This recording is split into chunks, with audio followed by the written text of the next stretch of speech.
Hello, cheers everyone. Welcome to Riffing with HB. Today is going to be a pretty long episode. Give me just a second, let me grab my headphones.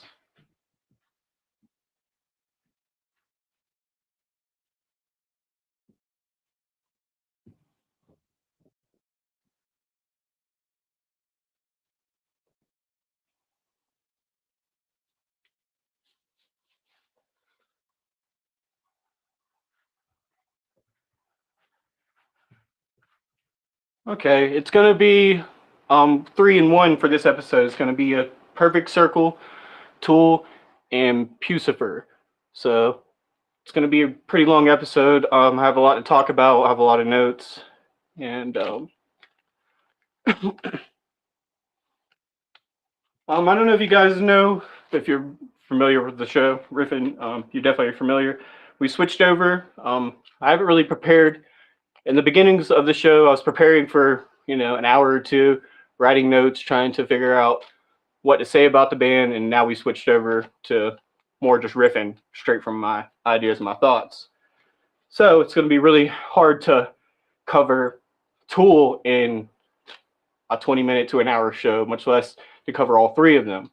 So what we're going to do is we're just going to kind of run through the basics of each band, some of the dates of when they formed and performed. You can see the band members here on the screen, so we won't get into too much of the details, but I have a lot to talk about as far as rock and roll, music from this time period, the late 80s, early 90s, into the early thousands.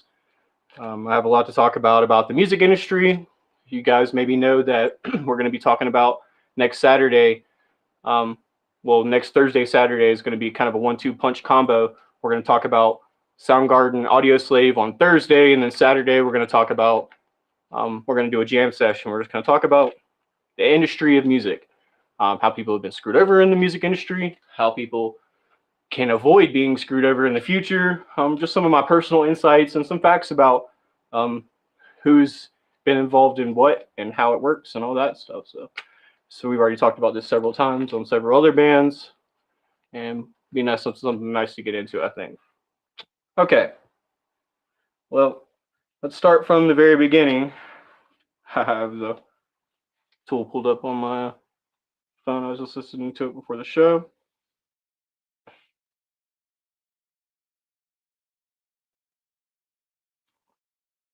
And again, we're all in the 90s here. This is formed exactly in 1990, formed in Los Angeles from, you guys probably know the lead singer Maynard James Keenan, guitarist Adam Jones, drummer Danny Carey, bassist Justin Chancellor, who replaced the founding member Paul D'Amour in 1995. And Tool has won 4 Grammy Awards, performed worldwide tours, produced albums topping the charts in several countries. It's kind of the thing I wanted to highlight today about how incredible Maynard is as a musician, but all these bands individually as well, for being millions of hits in their songs for all these bands. It's kind of a crazy feat to even get one band that can do that, much less over and over and over again. Maynard's case here. From what I may be speaking out of pocket, I did a little bit of research on this, but I'm pretty sure that all the band members for the bands are completely different except for Maynard in this instance here. But I may be wrong about that, about 1 or 2 of the people here. If I'm wrong, you guys correct me in the comments. The band has released 5 studio albums, 1 EP box set. They emerged with a more classic heavy metal sound on their first studio album before shifting and becoming a dominant act in the alternative metal and progressive metal movement. With their album Enema rather, in 1996. A lot of visual arts. A lot of people from the MTV days know.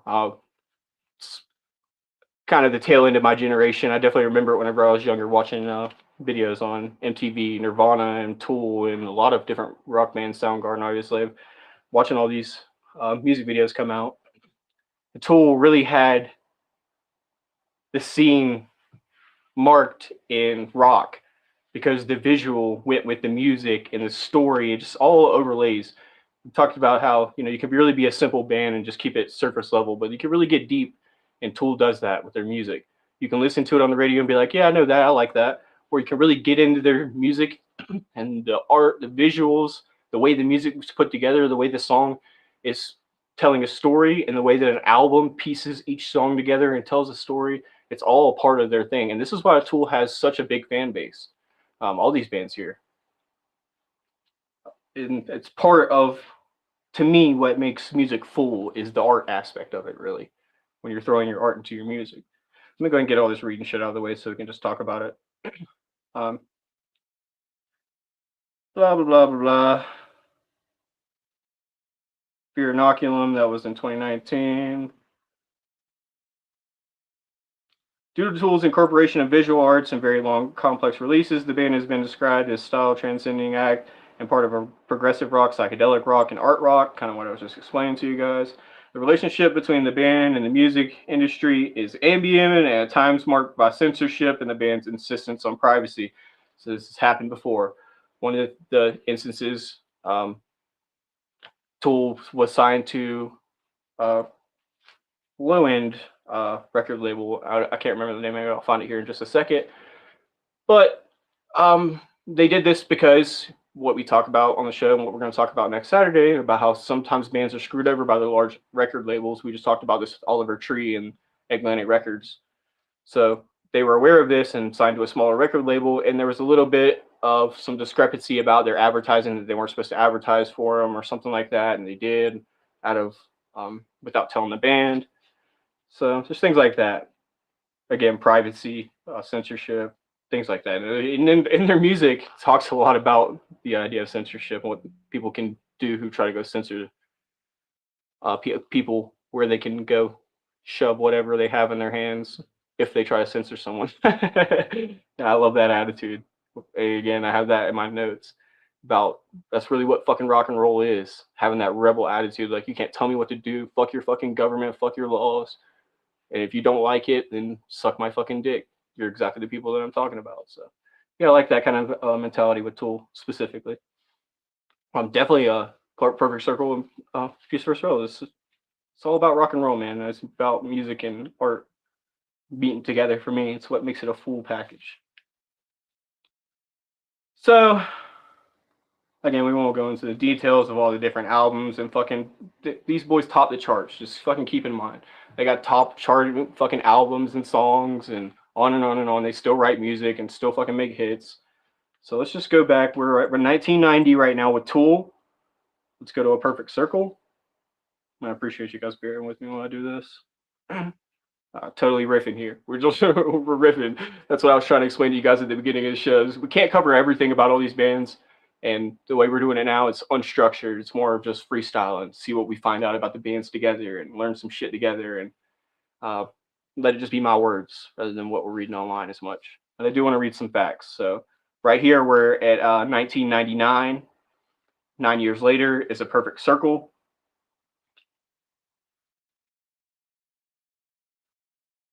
And Puscifer is in 2003. So again, the beginning of this time period. And I don't want to get out of the way of my notes here too much, but this is the time of music for me that is essential to who I am and how I grew up. And everybody has a music like that, but for me, it's the 90s, because sure, Led Zeppelin and Black Sabbath and all these other bands, Rolling Stones, and fucking all these old bands we covered, I fucking love, and that's why we covered them. It was part of my childhood and part of me growing up. When I was around, these were the bands that were hot on the radio. This is the most played music that was played. Nirvana was fucking all over the radio, STP, and all these 90s bands. It was kind of like branching out into these new bands. And can you imagine like going back and reliving that time period when fucking Tool was coming out for the first time and you heard The Pot on the radio? Oh my fucking God, the feeling that you get, you're like, who is this fucking band? And instantly, well, I don't know how kids nowadays do it, but fucking we would go out to the album store and pick up a fucking CD, or if you're older than me, you'd pick out that fucking record and then be like, this is the fucking band that I'm going to listen to all week long. And you replay that shit over and over. You invite your friends over to listen to it at parties, you'd play it and stuff like that. And back to what I've been talking about playing full albums and why it's really important. So I always recommend, or not always, but I try to always recommend an album for the band, because it's important to hear their story and what the messages they're trying to convey in a whole album. And sure, if you listen to a different album, you're going to get a different story. It's just like a director might have different movies, but you're going to get a different movie. It's going to be different each time. And that's what's fucking beautiful about music. It's what creates that kind of art. To me, that's the backbone of my music, is the 90s. And all of these really fucking badass bands. And whenever I say names like Soundgarden or Alice in Chains and Nirvana, it's been so overplayed that you just hear that name in your head and you're like, yeah, Nirvana, whatever. But I'm talking about Nirvana. I'm talking about Put On Fucking Bleach, that just came out, I think like 20 years ago or something like that. 4 days ago in '86. Pardon me, I'm getting a little off track here, but this is all a little relevant. I just saw this earlier. One of the most pivotal grunge albums of all time was released on this day, 4 days ago, in 1998, Bleach by Nirvana. A totally different style, totally different thing, and that's what I'm saying. It encompasses that time period. Let me get to some of my notes here. I have written down. Appreciate y'all being here. I'm not checking comments right here, but appreciate y'all. Y'all hit the like and shit. We'll get comments after this. Sure I'm starting at the right. Yeah, music has power, and with Tool, you definitely get that power, and that's a perfect example. I'm gonna bring up the pot several times because I was jamming that shit before the show over and over again. When you feel that power, music has power, right? And it's different types of music have different types of power. Like smooth jazz has the power to calm you down and chill you out. And rock and roll, hard rock, heavy rock, alternative rock, psychedelic rock, whatever you want to call it, powers you, puts power inside of you, fuels you up. And you remember wherever you were whenever you first heard a song.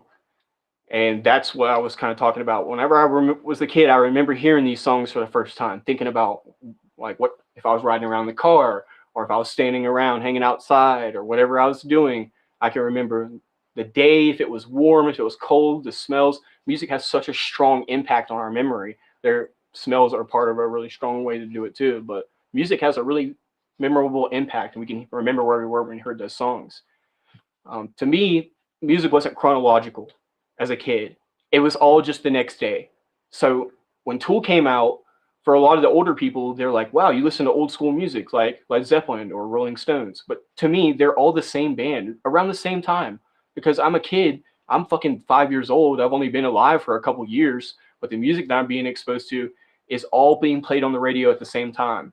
So to me, it was just like it was coming out the next day. I had no idea to be able to tell how music was lined up chronologically in my head until I got older, obviously, and was able to be like, wow, this album came out whenever I was born. Oh shit, this album came out 20 years before I was born. That's so crazy. And I was able to like really dive into music. And fuck, I spent more time studying music in school than I ever did doing my fucking schoolwork. If that doesn't show anything about my personality and why I love doing this. Funny, even before the show, I was just joking. I'm like, yeah, it's time to go to work.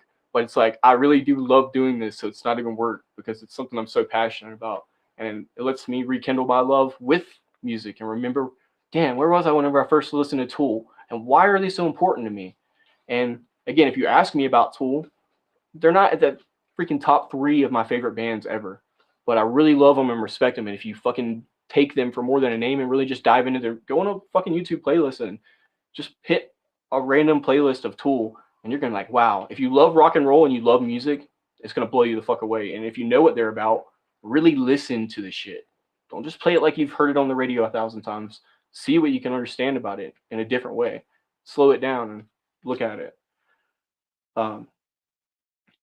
And again, yeah, the power of rock. And you can feel that shit whenever you're on a stage or whenever you're blasting that music out loud. You can really feel what it's like to rock or be in a jazz concert or be in a classic orchestra or whatever. That power, that energy, it's different for every music. And with Tool and James, it's all fucking rebel shit. Rock and roll. Fuck you. Fuck your government. Fuck what you gotta say if you don't like it. All this censorship bullshit is not gonna fucking work on me.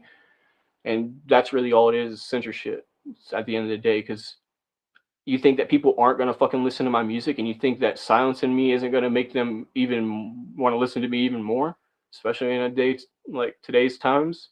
It's really like a carrying mentality from the 70s where we talked about bands like fucking Leonard Skinner and CCR and all these bands, um, Tom Petty and so and so and so and so, which will cover a lot of these bands on next Saturday about how fucked up the music industry is. And about, the good sides of it too. We're not just going to focus on the negatives. We're going to focus on the people who have been out there trying to help people out. We're really trying to do something. And the beautiful thing is now people are starting to be big enough where they can be a band and be a record management. They can make their own record label and have their friends all fucking sing under their own shit and give them complete creative freedom. Because if anybody knows anything about music or art, if you're trying to fucking force somebody to create something that they don't like with the Oliver Tree shit, trying to get them to create TikToks whenever they're fucking pumping out hot songs anyway, you're gonna fucking fuck up their flow. Let them do what they do. Let them cook, bro. They're the fucking musicians here. You're the one signing their fucking check. Last time that I checked, sign their fucking checks. Stay out of their fucking music shit, bro. And if you're that hot, go start your own fucking band and fucking make your own money, right? But it's all just egotistical shit in the fucking, not all, I'm paraphrasing here, but it's a lot of egotistical shit in the music industry. And it involves a lot of money and greed and power. It's like the world around us, right? But we have to be the ones to step up and try to fight this shit. And that's what Tool does in their music, Puscifer, Purple, all these bands. I'm just summarizing here. Because again, it's a lot to try to cover. Yeah, I will explain a little bit of the differences between the bands here in just a moment. If you guys give me a bit. Like I said, it's going to be a pretty long episode. So you guys fucking buckle up for a little while. I got a lot to cover. I'm passionate about this because this is like a really great way to get into. We're going to be covering a lot of the 90s bands here in the next couple weeks, just out of principle, because of what I'm trying to express here. Um, and what a lot of people, I bet, want me to say in the chats, or people who are watching this video who are fans of Tool, they want me to comment on the fucking Fibonacci sequence and how badass Danny Carey and all these dudes are fucking technically and shit like that, which is cool. We can talk about that. I like that kind of stuff. It intrigues me and makes the story deeper, like I was talking about, makes more enrichment. So it's like I can listen to it and I can really think about it if I want to. But what I want to really highlight about Tool specifically and these other bands and James, that their creative flow is what makes them different. How creative they are, not how intelligent they are, but how they approach writing music. Because Nirvana, a great example, coming out during that same time period, fucking rock and roll on the fucking stage.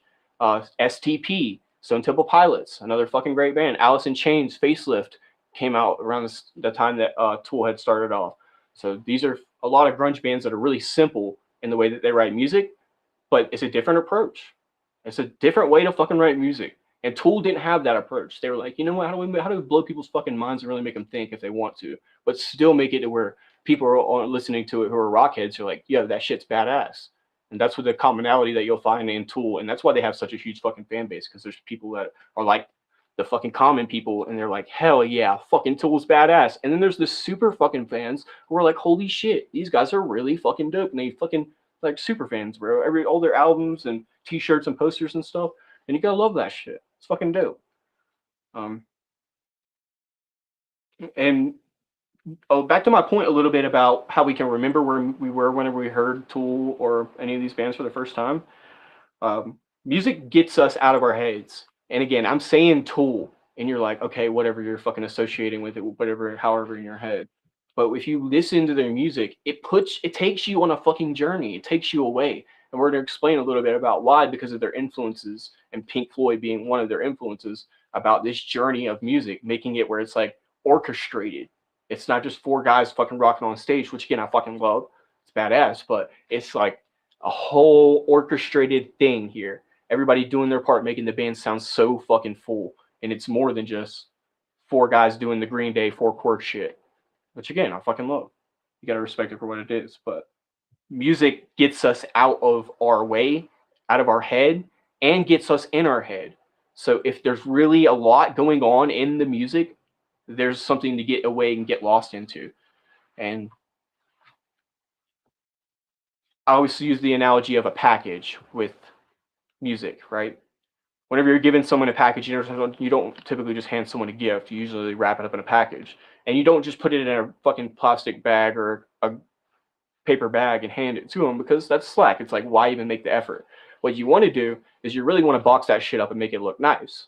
But if it's too nice, you have glitter falling off the package on their hands and getting everywhere. Just like confetti's falling out of the package when you open it up. It's a little bit annoying because it's not about the package, right? But it's the way you present it. So what a good fucking music does is, man, it's a little bit too much lead guitar right here. I think you need to fucking chill out with that shit a little bit. But to make this song a little bit longer, maybe we can extend the drum, or maybe make a drum solo. Who knows, right? Maybe make a bridge. And that's the creative thing where you're like, you know what? Let's put some wrapping paper on this and put a bow on it and just call it good right there. And how far do you want to go with your package? Some people are fucking super elaborate with their music, and some people argue they go too far, or some people don't argue that they don't go far enough. And that's like the flair of artistic value. And we talked a little bit about that in the poetry of music in one of our jam sessions, because it gives you the freedom to be like, you know what? What's the difference between me saying words over a guitar versus singing it? And where's the line drawn? Like, what's poetry and what's a song? It's all just artistic opinion at that point. It's all fucking art. And that's why I make the comparisons a lot with comedy and music and writing, stories, books, things like that, and music and directing, producing a movie. And it all has a lot of fucking similarities. It's just art. It all has its nuances, different than all the rest, but there's a lot of similarities. You really pay attention to it. If you look at it that way, it's really a book of five rings approach. Like, I'm seeing everything. To be a great boxer, I'm learning how to dance. I'm learning how to be a chef. I'm learning how to paint. All these different things. Um,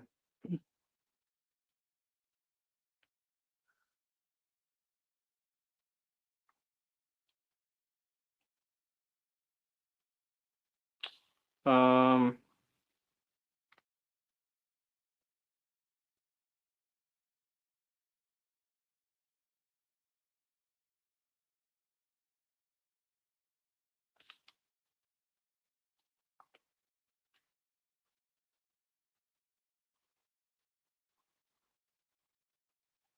Again, the pot is what I'm really highlighting here. If you guys want to just listen to Tool to get a fucking flavor of it in your mouth, put on the pot. But really put on an album. And I'm not gonna say which one. I know I sometimes recommend one. I don't have one to recommend, because any of these bands right here, any of these albums are really gonna help you practice what we try to show in the show, is to open your mind, listen to something new. And some people are gonna get one or two songs in and be like, I don't like this, and turn it off, and that's fine. That's great. It's not for you to move on. But it's there for people who really want to explore and hear new music. Because sometimes it's like this, bro. If you're into movies and one of your friends shows you a shitty movie, sometimes you still watch that motherfucker through just because of how shit it is. You're like, I gotta see this thing through. I'm already devoted to it now. So at least fucking do that. At least get 2 or 3 songs in, be like, this shit ain't for me. Hear it all the way through, and then later on you can give your fucking opinion about, make your own show, riffing with whoever, and talk about Tool the way you want, But that's kind of the beauty of it, that if you help discover new music, new bands, and look at them in a new way that you never fucking had before. And it's the best way to old school and underrated bands and bring them to the masses, baby. That's what we're here to fucking do. If you are old school, chances are there's some new bands here that, and I'm going to ask you guys this. If there's a band here in the comments, put it in there that you haven't heard before, that I've covered. Let me know who it is, and if you have. And if there's the same thing with somebody who's a younger generation, I'm 29, so if anybody's around their late 20s, early 30s, let me know if there's an old school band that I've covered that you were like, holy shit, I haven't heard of these guys. Or maybe you had heard of them, but you really hadn't took a deep look at them until I introduced you to them, and you're like, wow, I gotta go back and look at fucking CCR and really get to know them as a band rather than these fucking radio hits, which is I've done with a couple of these bands. Especially being my age, right? Going back in time, I'm so envious of the older generation. I think to talk to people whenever I have conversations with them, I go, man, can you imagine like going back and living the 70s again? Think of, just like I was saying with the 90s, right? Reliving that shit. That's what music can do for us. take us back like a time capsule, man. It's really fucking cool for so many reasons. Pure rock and roll. Pure rock and roll. That's what fucking I have on my notes right here. And that's 100%. It's, yeah, sure, they may have changed their styles and influences, and these different bands have different shit. So, yeah, but it's pure rock and roll. The influences here are from Pink Floyd. I have a couple of different influences. The Melvins, which is one of Nirvana, Kurt Cobain's huge influences. Um, like sludgy undertones is definitely grunge, or true grunge, like real grunge. um, King Crimson, Prague Structures, Pink Floyd, the Atmospheric Concepts, Rush, Johnny Mitchell, Unorthodox Vocal Rhythms. So these are their influences, and that's how they got them. I'm going to read a little bit on this here. Just use a couple of examples here. Rush drummer Danny Carey cites Rush Neil part as primary influence, which explains Carey's expanded polyrhythmic drum kit. And he has a huge drum kit. Fucking go check Danny Carey out too on YouTube. Any of his videos performing live is gonna blow your fucking mind. He is a crazy drummer, and it's the reason why they have such a like weird, all fucking timed drum pattern. And it's his style. Again, a lot of people call it complicated or complex or whatever you want to say. But at the end of the day, it's just his putting his own fucking twists on it, being creative. It'd be simple and be just as badass, but they chose to go hard and make it fucking really elaborate, and it adds to it, man. It makes it really nice. Pink Floyd viewed the band as a conceptual and atmospheric template rather than a direct metal influence, shaping Tool's long-form narrative albums. And this is what I'm speaking about, how even just the influence of, wow, this guy's fucking writing an album like this. It tells a story. Each song goes to the next, and the vibe and the feel is like all meant to entertain, or intertwine rather. And well, it's definitely meant to entertain. But that's kind of really beautiful whenever you have the idea. And there are several musicians that have this when they write an album. They're writing the album. They write one song and they're like, you know what? We need to make this song lead into the next, and that's what creates them to write the next song. They're not just writing 10 songs and cramming them together. Some bands are doing that. Some bands are waiting for that perfect time for this album to come along, and they're holding that song in their back pocket or whatever, right? But it's really nice to be able to curate it like a movie and make the next scene make sense because it's coming off the first scene. It's not just a standalone scene that you're cramming together into a movie to try to make sense.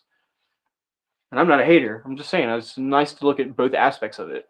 I probably approach my music writing both ways because I try not to stick myself to a genre or a structure or any of that. So sometimes I do write a song like, wow, this will come really nice off of this song, this vibe. Or sometimes it's just totally fucking brand new, like, hey, clean slate, let's just see what we come up with. And those are really cool too. And how you decide if you're going to put them in an album that doesn't make sense or does make sense or makes sense to you or however you want to look at it is really fucking unique. It's really cool. And then Pink Floyd as well with the fucking psychedelic influence because their music is so. Some of these songs are 6-7 minutes long, pushing really long songs, and the radio cut versions are shorter, obviously, because they're so long. Super psychedelic. And speaking of influences of where you heard this music and the impact that it has on you, I can think of several times doing LSD or mushrooms, listening to Tool, and really having a fucking like impactful experience because you're listening to this music in a fucking different way, a new perception. And I remember a long time watching an interview with James and him talking about how whenever you're on psychedelics, that it's kind of like you get the message and you take that shit to where you don't need it anymore. I was like, that's fucking beautiful. I really think about that all the time, especially whenever I'm thinking about when I'm listening to these songs come back to me. I'm like, damn, I remember thinking about that, hearing that, and then listening to this song, and it ingrains it into your brain. It's a whole nother experience, not even just the first time you heard it. Let's see here. And we'll get into a little bit of the differences of the bands here in a bit. But the different bands here that we're looking at, fuck, dude, have millions of hits on their songs. A lot of their songs. And that's crazy to do with one band. If you think it's not, then I dare anyone here to try to go get a song with 1 million hits. and see how quickly you can do it. Especially, times are different now than then. And, so there's going to be people who are argue that's harder now or easier now, but it was just different for sure. During that time period, there weren't as many people running for a first place spot, but it was a lot harder for you to actually commit to doing it because you weren't fucking getting overnight internet fame, and sometimes you were traveling and touring for months or years or decades before anybody ever even came to fucking see you. And that shows love for the music, putting out there. We talked a little bit about that with Oliver Tree. I hate to keep going back to him, but um, yeah, it's doing free performances. Also, All American Rejects. They've been going around. I don't know if they still are, but you guys may have heard, seen online. They're going around to fucking all these college parties and fucking shit and doing free concerts. That's what the fuck I'm talking about. It's crazy. We live in a world where it's like, I'm Taylor Swift. Let me go ahead and get to the top of the charts, charge you fucking fuck tons for my tickets now that I'm rich and famous. What we should be doing is getting to the top of the charts and be like, you know what, I can do this for free now that I'm up here to be able to afford to do this. And it's kind of the whole Kurt Cobain interview where he talks about how Madonna was charging like $50 for her tickets back in the 90s, and now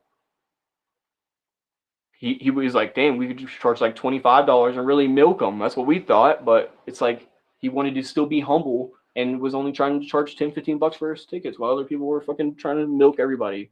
And also, to that point, whenever you get up to the top of the charts, what we should be doing is helping other bands, our friends around us, younger bands coming up. If we're a music producer and we used to do some shit back in the day, or hey, you know what, man, I used to be in a band and I see you're trying to do some stuff. Let me see if I can help you out, teach you a couple things that I know, different ways to approach music, songwriting, and all that. It's what we try to do here on Riffin. Look, I'm not a fucking music master. That's why we call it Riffin. It's just my ideas, my thoughts coming at you. And that can inspire somebody. Like, I never thought about music that way. Or I never thought about writing a song that way. Or I never thought about music being like poetry. I just kind of wrote it as a song. Or I never really thought about if I want to go big with my music, how do I approach the music industry? And if I have thought about it, I haven't thought about the details and the nuances and heard any of the stories firsthand or any of this, right? So that's what we try to fucking do. Um, and that gains perspective. Again, it's falling in love with these bands all over again. Or if you don't know them, you're falling in love with them for real. You're really knowing them and getting to know how they really are. Of course, it's just like any person you meet. It's gonna be different in your eyes than the next person's, but that's what makes it fucking great. Um, and yeah, it's the tool the fucking music industry being fucked over for sure. I have a little bit of things on that. Um, I'll bring up a lot of this later on next Saturday because I have several bands and instances that I want to talk about, and I still have a couple other things I want to go over in this episode. But for the most part, even whenever you try to dip and dodge and avoid the music industry, there are still sometimes, quote unquote, miscommunications, as we like to learn about on the show, that could cause some discrepancy in people with their record labels. For example, if um, just hypothetical, I don't really know much of Tool's examples, but if I say I want this album that I'm working out to come out on, yeah, December, Christmas this year, and my record label says that's a horrible time. That's like Christmas Day. That's the worst time to release an album. And I'm like, no, yeah, but you guys don't understand. Like that's why I want the album to release, because it's just kind of a thing that I'll have in my head. It's me creative, and I really care about money. Like we'll make some money off of it for our true fans, right? But they released the fucking album anyway. Now, it's one of those things. If it's in your contract, and maybe it is in your contract that you sign something away that they can do whatever the fuck they want, then you're not aware of it because it's in the fine print, or they did it anyway. And it's like, what are you gonna fucking do? We're a record label. It's like you can sue us if you want, but we're just gonna fucking we have all the rights to your music anyway. What are you gonna do for us? It was why Tool tried to dodge the bullet by going with a record label that wasn't as popular, wasn't out for their money as hard. again, it's so fucking maniacal. It doesn't really make sense to me that you'd be Atlantic Records and we're like, we are up here like McDonald's making money in this bitch. Why are we trying to milk Oliver Tree? Somebody who's like giving us so much money in the past, and who gives a fuck if he makes us a single more dollar? We owe it to him. It's just grimy. It's the fucking greedy music industry, and it's like only way you can make it to the top and get that big is if you're fucking greedy. And whether it's because people are selling out or what, I'm not trying to fucking get into the fundamentals. I mean, I am trying to later on, but not right now. But I'm just trying to make a point, like, we should be getting, fuck, dude. Hey, I used to be scratching records back in the day. I can tell you this, this, and this about music industry and playing, performing live, or the way I approach writing music, whatever you have to offer to people, right? If you guys play guitar on YouTube, Marty Schwartz, fucking huge inspiration for a lot of upcoming guitarists. Most of the modern, not most of them, I'm just fucking paraphrasing here, but a lot of the people who play guitar modern day who learned how to play on YouTube because they couldn't afford to do it, learned through fucking people like Marty Schwartz, doing it free on YouTube, for the love of the fucking game. And that's really the passion that we want to see in the music industry. That people are like, you know what? I used to play in a band, or I still do play in a band, and my fucking band isn't that hot. I don't really give a fuck about all that. I'm just trying to teach people, or show people, or entertain people, whatever the fuck it is, dude. It's goddamn your life. You figure it out. Again, it's that all that nuance bullshit is what I call irrelevancies. Like, if you want to be a 5-man band or a 1-man band, or if you want to fucking have rock guitar in your shit, or if you don't have any guitars, or whatever it is, dude. There's a million ways to approach it. I dare you to try to fucking copy somebody, because you won't be able to fucking do it, even if what you're doing is a cover band. Um, Again, it's also a little bit of sidetrack spoiler. We'll be talking about that too, like right, the nuances of music. How you could play something that's a cover band of Nirvana and sound just like them, quote unquote, but the nuances that make a band different always. Let's talk a little bit about the differences of the bands, sound wise. Um, for example, Tool is obviously, you know, your classic really super heavy metal sound. Definitely over the years, their style has changed, and they do a really cool thing where they try not to stick to a single genre. Even the Pot, for example, again, I'm going back to this, which I'll talk a little bit more about in a second. Kind of switches up the style halfway through the song. It's fucking really badass. We use this example of the Black Keys, Little Black Submarine, where it's super calm, comes in chill, and it totally switches up the vibe. This isn't exactly the same, but it's the same concept. It's a style, comes in with a certain vibe, and it switches halfway through the song. And I even have the breakdown for you guys to check out too. But for uh, Puscifer, it's electronic infused, experimental, and electric, incorporating trip hop and synth rock. It's very fucking really cool. If you guys aren't familiar with Puscifer, that's the kind of stuff that you're going to get. Detachment, dark humor, psychological exploration, and satire. You know, that's kind of Maynard's whole thing, right, with his lyrics. A constant revolving door of collaborators and producers acting as Keenan's creative subconscious. Kind of adds a little bit of a different feel and vibe to it. If you get it, you get it. And the perfect circle is going to be more melodic, atmospheric, and emotionally restrained alternative rock. Definitely more of an alternative rock vibe. Fucking really cool. I gained a new fucking respect for Perfect Circle listening to some of their shit before the show. Discipline, grief, restraint, and tension. Um, Discipline, I guess, would be a really good way to put it. Really, if you think about it, it's like when we're structured. Maybe structured isn't even the right word. Discipline is a great way to put it. Discipline, grief, restraint, and tension. Those are great way to. Yeah, that's a great way to put it. But more traditional band setup, a Perfect Circle is a more traditional band set up with frequent all-star guest musicians. Um, I believe there was one with him in Deftones, but maybe it was just Maynard. Either way, fucking all those boys around that time period, Deftones, STP, Alice in Chains, Nirvana. We will be covering them on the show very soon. Um, let's see. I want to get you guys that timestamp. If you check out the pot after the show, 3:40 is that switch up. So the song comes in, fucking really dope. The sick ass fucking guitar riff, the weird drum beat that's like you're bobbing your head and you're hitting it on the beat, and then you're like the back of your head is hitting on the beat. Super fucking neat. But 3:40 is that switch up. Whenever the song starts to really switch, and for like a minute or minute and 30 seconds or so there, uh, totally fucking switches the vibe of the song, and still kind of somewhat is reminiscent of it. And then it's like flipping the page and then going back, like, now let's go back to this shit. And that's what they do. They bring it right back to where they started off. Um, but it's definitely time for us to cover some of these fucking 90s bands. And it's such a great example, great show to talk about Tool, and then to follow it up with next Saturday doing a talk on the music industry being so fucked because Tool's all about censorship.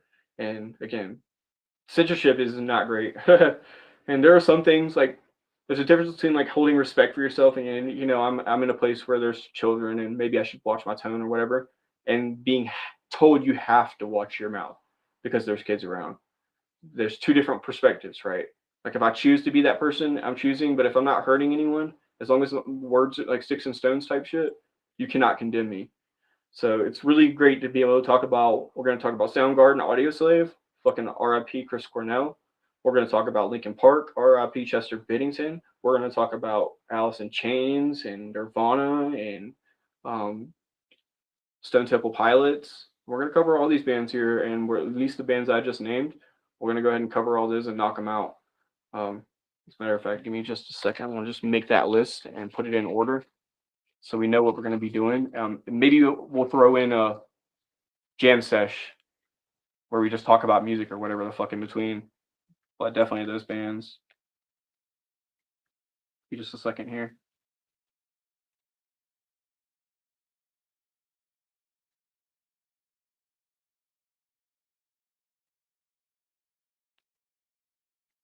Nirvana, Stone Temple Pilots, Alice in Chains, Linkin Park.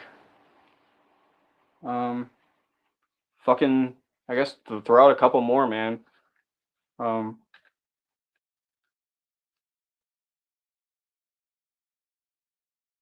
obviously we'll be covering Soundgarden, Audioslave together.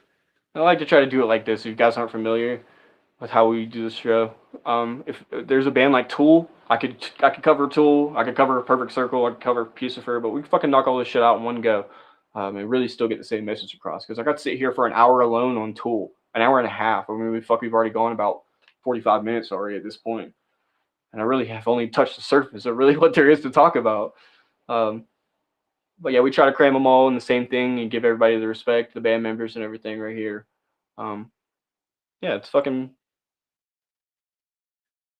the best way to approach it so we don't end up doing 400 million episodes. Let me check some comments here. Cheers. Thank you for stopping by.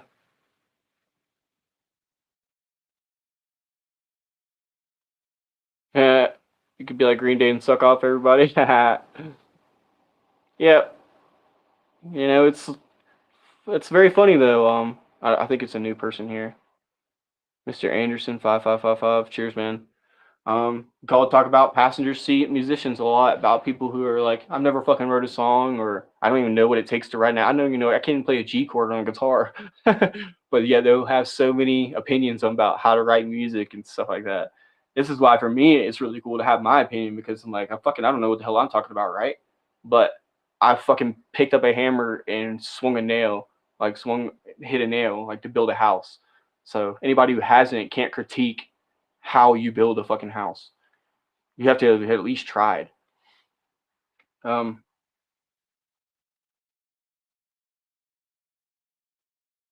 Yeah, passenger seat musicians is what I call them.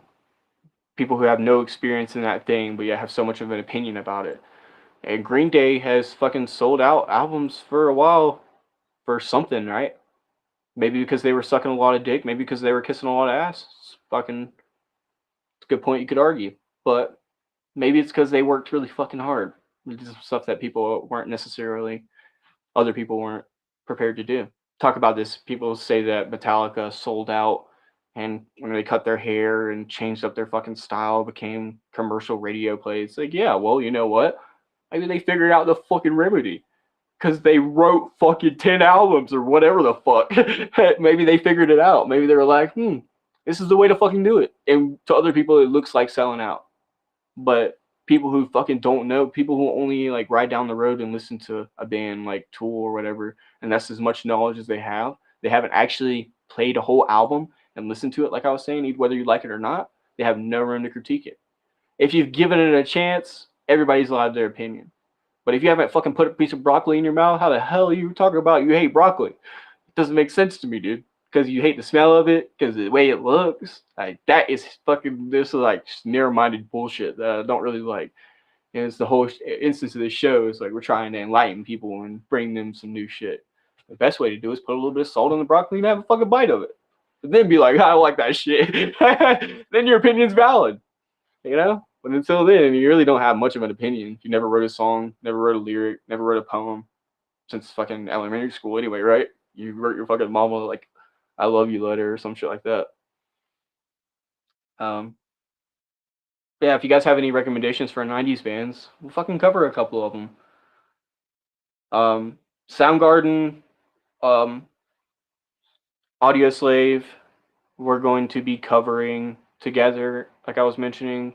But I'm also going to be talking a little bit more about poetry of music, because fucking goddamn Chris Cornell was a poet. Somebody who was really, you listen to the lyrics, you're like, oh, that shit is deep and fucking means something. And it's like, tells a story, but it's not necessarily connected. And I'm going to really get into what I'm saying later on.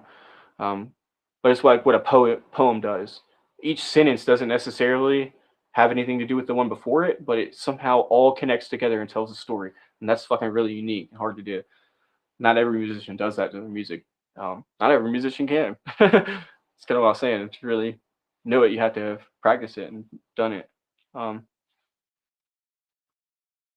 Just trying to flick my head here, making sure I'm not forgetting anything. There's definitely a couple more things I got on my list here. I'm just trying to pick stuff off the top of my head. But yeah, I wanted to re-highlight what I was talking about the Fibonacci sequence. A lot of you guys, I think it's oh fuck.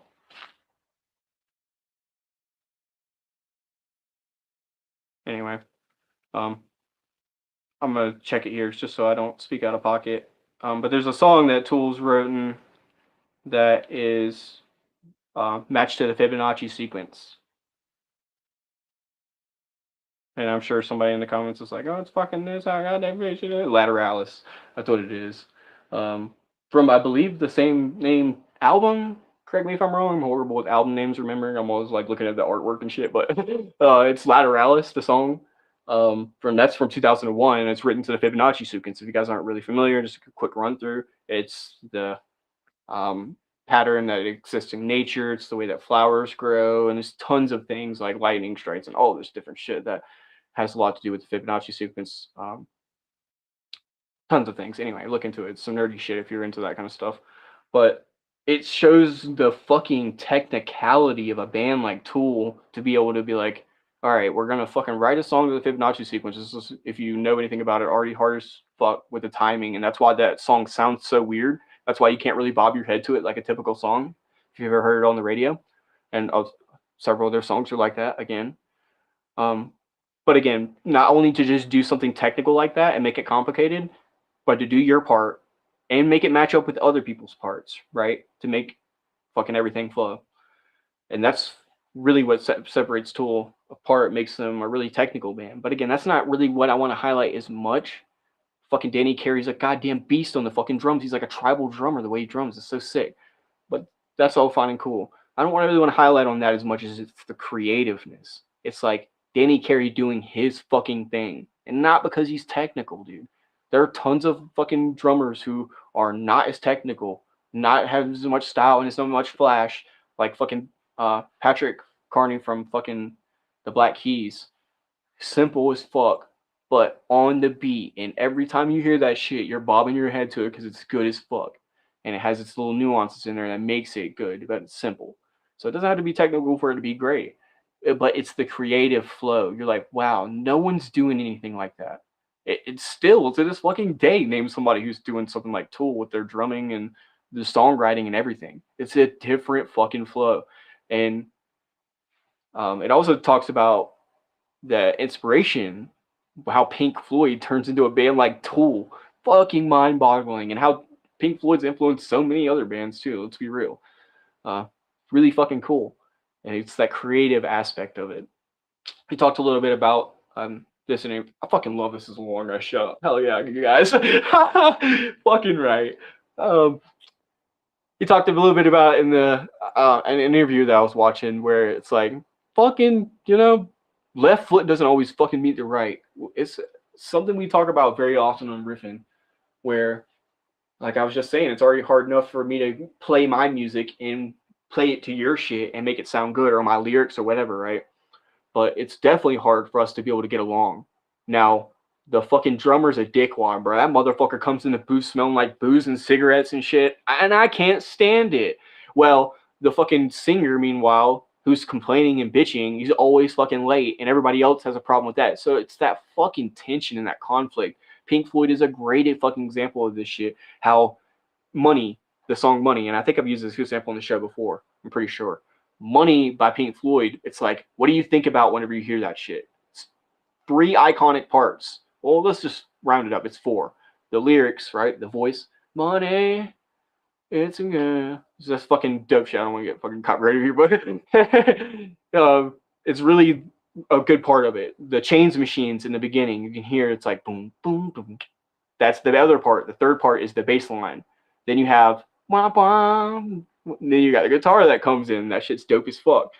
But in that band, the bass and the guitarist, it it sounds like they're like competing with each other in the song, which is really cool, right? But that's what's happening behind the scenes that a lot of people aren't necessarily aware of. The people who aren't fucking Pink Floyd fans, or like me, nerds, and just fucking researching shit about music all the time, that they were having conflict behind the scenes. And dude's like, holy shit, that bass line's bad as fuck.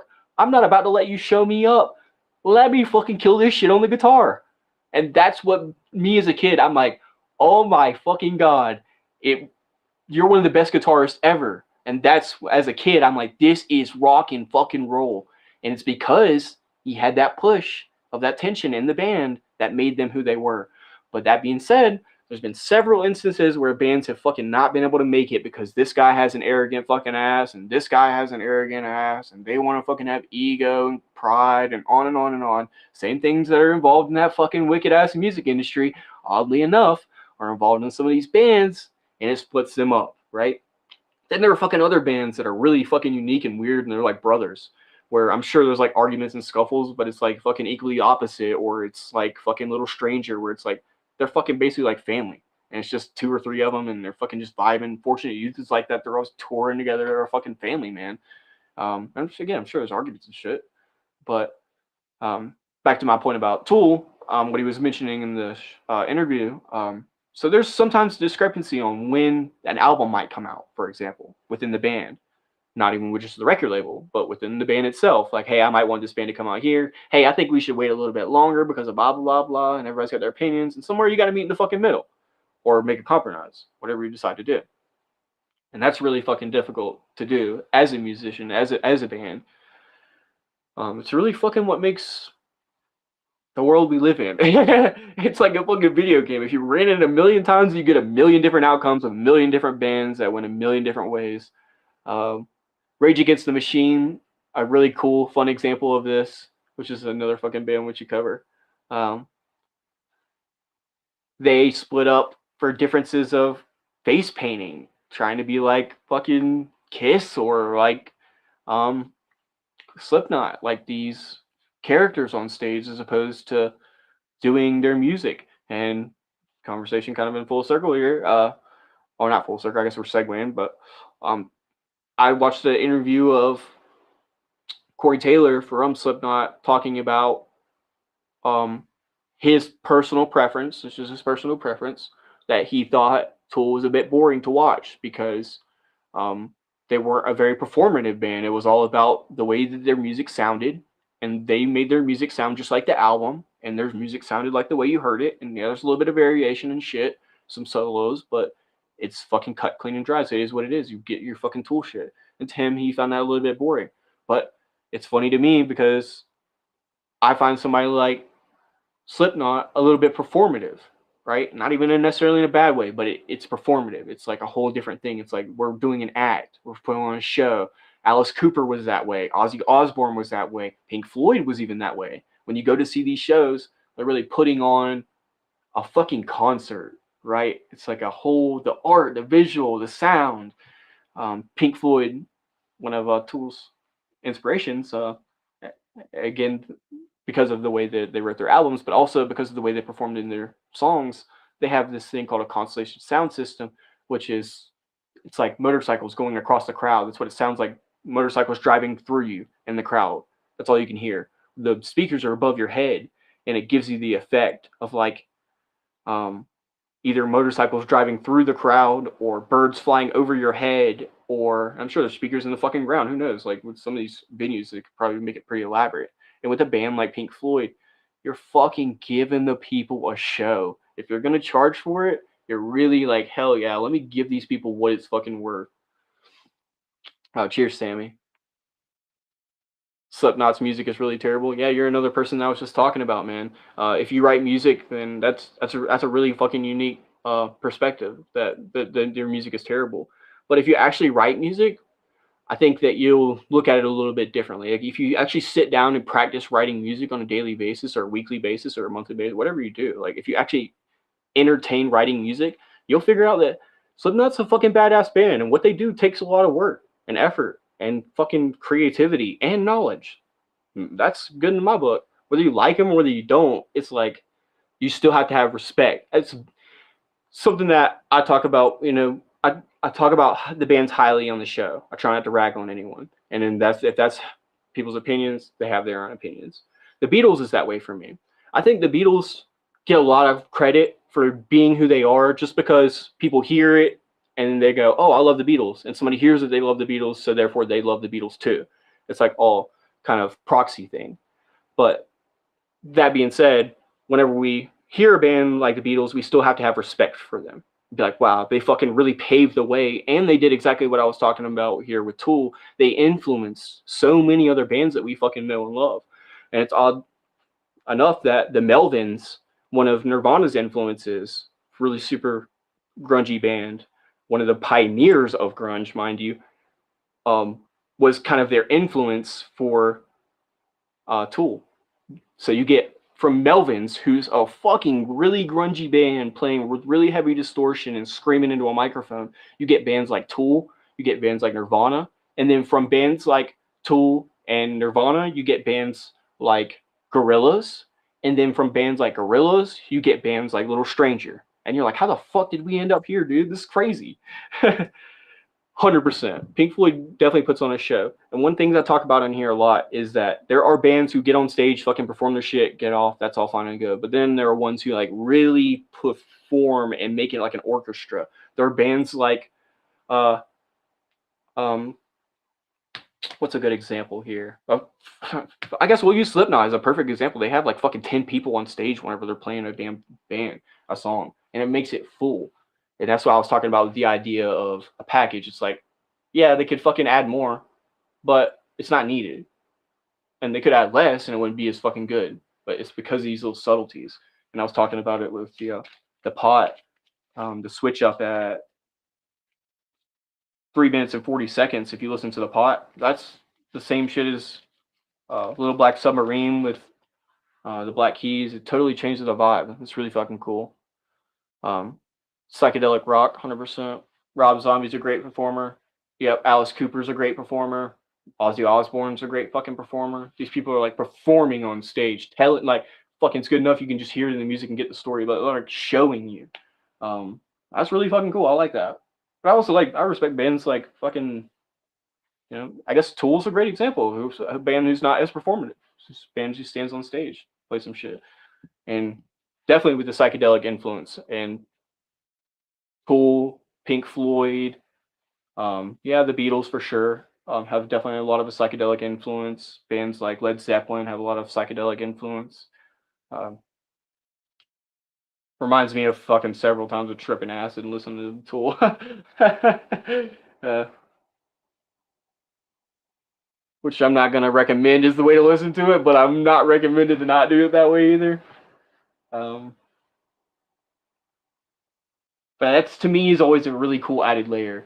It's so funny that people can just listen to that shit and be like, "Oh, I love fucking Tool." It's like, yeah, but you hate drugs. It's like, yeah, so what? It's like, yeah, he wrote it on drugs, and it's kind of meant for, I guess you could argue it. It's like meant for to listen to on drugs, which is really cool because you can get high and listen to it. You can just listen to it casually or whatever.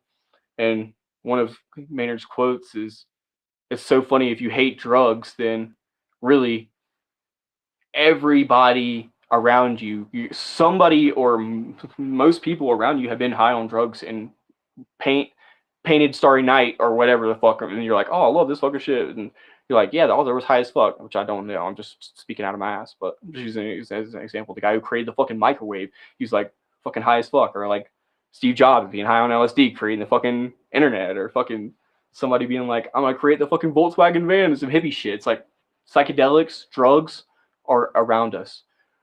And speaking, kind of talking a little out of pocket about psychedelic experience here, but yeah, I had a psychedelic experience one time where I could hear like the decades in the music, and it was like really enlightening for me because when you listen to Black Sabbath, you're like fucking leather jackets, fucking whiskey glasses clinging together, people cracking beers and smoking cigarettes, smell of fucking cigarettes and the smoke running through the fucking room. That's Black Sabbath vibes. It's like 80s fucking rock and roll. And then you go back a little bit and now you're like in a Volkswagen van listening to the Beatles, and fucking Led Zeppelin comes on, and Rolling Stones, and flowers are around, and it's like shaping your environment around you to lead to the 80s. And then the 80s goes into the 90s, and now fucking Tool's around. Now the internet's starting to be a thing. Now everybody's starting to fucking share music online and meet up at fucking events, and everybody's calling in on the radio to get tickets. I don't know if you guys remember doing that shit. I never once won, but I would always call in and be like, fucking caller number 9. I would always do that because that's a different fucking world. And now it's even different today than it's ever been because the radio is fucking obsolete and people don't even use it just that quickly. So yeah, anyway, the fucking drugs around our world have shaped our fucking life, the culture, which shapes the music, which shapes the food, which shapes the next generation. And there's people fucking hate it and love it, what's turned into nowadays. But the fact of the matter is, it's like all cause and correlation and fucking domino effect, right? Um, yeah, but we're gonna stick to the '90s for a little while. We've been dancing around from the fucking, I don't think the oldest band is in the late '60s, early '70s, and all the way to modern day. I think the newest band's in 2022 or something like that with equally opposite. But we're gonna be covering some old school. I say old school. We're gonna be covering some '90s bands, mostly like '90s grunge, alternative bands and shit from here for a little while. I just added Rage Against the Machine on the list, or at least I will here in just a second. But we're gonna be doing Stone Temple Pilot and not sorry, Soundgarden and Audio Slave next Thursday, and then we'll be doing our jam sesh where we talk about the fucking music industry fucking people over and um, we're gonna use several examples, and then I'm gonna give my 2 cents about it and what fuck if it matters to y'all anyway. Just about how to avoid it and what we can do to change, and then we're gonna talk about some of the good shit too. Some of the people who are out there really trying to fucking change the world of the music industry and shit like that. We're gonna be covering Nirvana, um, STP, Stone Temple Pilots, Linkin Park, Alice in Chains, and then we'll cover Rage Against the fucking Machine, which is kind of a little bit of a crossover with the Tom Morello thing with Audio Slave, if you guys know what I'm saying. If you don't, then whatever. We'll cover it. Um, cool. Hey, I see some new people in here. Cheers. Fucking, if y'all like what you're hearing, dude, if you like fucking discovering old school and new music, um, fucking give us a like. That's what we do here. We try to, I've heard of Creedence Clearwater Revival, but I never really looked into their music. So we try to like do a little bit of a deep dive and tell you about albums that you might want to hear by them or songs, and we talk about it a little bit. Um, or if there's new bands that you want to hear, we talk about like equally opposite, for example. You probably haven't even heard of them, but it's a really fucking cool band that you probably will hear about. Let you get some new school music, some old school music, rediscover some old school music, find out some about some old school bands or some new school bands. Just fall in love with fucking music again. And this is what's helped me do. Um, I feel like a broken record. I say this shit every goddamn episode, but what rekindles my love with music is stepping into it, you know? Like really diving in and seeing, wow, I wonder who Kurt Cobain's influences were when I was a little kid. I'm like thinking about this. Like I love Nirvana so much. I wonder who inspired him. And you look into it, you're like, wow, this is nothing like I thought.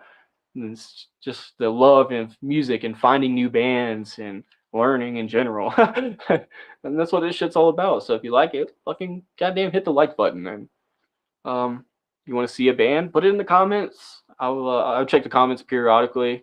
So just put it in there. Say, hey, I want to fucking see this band, and we'll try to get to it. I have a huge list outside of these bands I just named off of 20 or more bands that I've been picking and pulling from. But we'll get to them and we'll cover them all. We just covered Oliver Tree this past episode. We're blended up with Mystic Journeys here, right? So Riffin is on Thursdays and Saturdays. On this past episode, we just covered Oliver Tree because of his recent passing. We've done this with a few people. We've done this with Ozzy Osbourne. We've done this with Bob Weir from the Grateful Dead. If someone passes away, we'll try to give them honors by giving them the most recent episode. So sometimes we'll push a band out of the way to make room. That's where we're at right now with Tool. So I fucking love it. I could keep going and going and going. Maybe one day we will do like a 2 or 3 hour long episode. I just love this shit so much. But I have a couple things I have to take care of. We got some aggro work to take care of, and I got to do some rock tumbling and some chores and shit. So, yep. Yeah, I could keep going on forever, but we won't. There's so much to cover.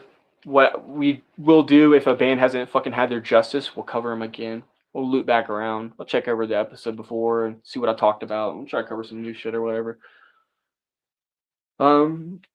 Listen to the pot, and then do yourself a favor and pick out an album and listen to a whole album. That's your homework for fucking riffing. Go pick out an album and listen to the whole fucking thing like a story. And even if you don't like it, yeah, it might not be your fucking cup of tea, but you give it a chance and you're like, hey, at least I tried this shit. I can tell you for a fact I don't like it. And remember that if you're a musician, you have even more of a right to have an opinion. Hell yeah, guys. Let me check a couple comments here before we get out. I think we're all caught up.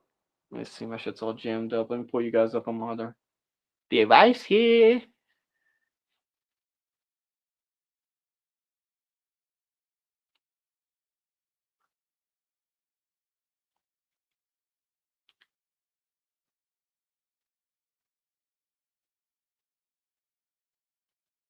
All caught up.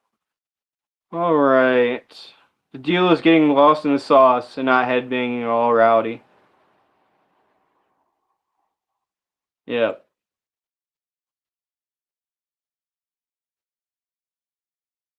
Yeah. But again, some people fucking love it whenever people get on stage and start jamming out. But I use Ronnie Van Zant from Leonard Skinner as a perfect example. His fucking stage presence was really ominous. The way he stands on stage, head down, not really bobbing his head to the music, but man, he fucking kills it. His lyrics are on point. His emphasis on, oh my gosh, I'm sounding like a freaking retard here. His enunciations on his vocals are so fucking dope, but yet he stands there with a stage presence of like just a stone. And that makes part of him what it is. But yet he kills it just like he's bobbing his head. You'd think he's bobbing his head on stage just like he was fucking Sean Morgan from Seether. It sounds just as fucking good, dude. My opinion. But this is little subtleties and nuances I was talking about, how you're not going to be able to recreate Ronnie Van Zant. That's why they haven't been able to fucking yet, is because you can't. It's just different. Stage presence, experience, fucking voice, style, flair, all that.